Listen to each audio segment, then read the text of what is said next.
अस्सलामुअलैकुम दोस्तों, welcome back to our channel. आज की वीडियो में हम बात करेंगे ARY डिजिटल के 4 लेटेस्ट ड्रामास की, जो इस वक्त व्यूअर्स के दरमियान काफ़ी पॉपुलर हो रहे हैं।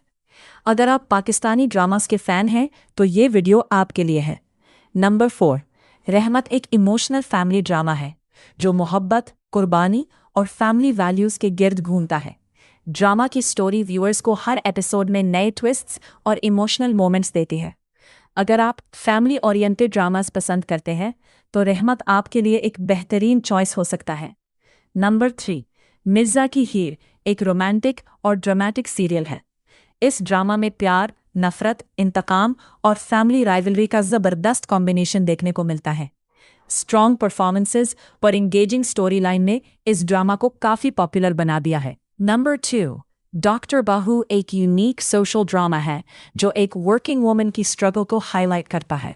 ड्रामा ये दिखाता है कि किस तरह एक डॉक्टर अपनी प्रोफेशनल रिस्पॉन्सिबिलिटीज़ और फैमिली एक्सपेक्टेशंस के दरमियान बैलेंस मेंटेन करती है। इसकी इंस्पायरिंग स्टोरी व्यूअर्स को काफ़ी पसंद आ रही है। नंबर 1, बस तेरा साथ हो हमारी लिस्ट के नंबर 1 पर है। बस तेरा साथ हो ये ड्रामा रोमांस, इमोशंस और फैमिली रिलेशनशिप्स का परफेक्ट मिक्स है। स्टोरी ऑडियंस को हर एपिसोड के साथ इमोशनली कनेक्टेड रखती है और इसी वजह से ये ड्रामा इस वक्त सबसे ज़्यादा डिस्कस किया जा रहा है। तो दोस्तों, ये थे ARY डिजिटल के 4 लेटेस्ट ड्रामास। आप इनमें से कौन सा ड्रामा देख रहे हैं और आपका फेवरेट कौन सा है? कमेंट सेक्शन में ज़रूर बताएं। वीडियो पसंद आए तो लाइक करें, शेयर करें और चैनल को सब्सक्राइब करना ना भूलें।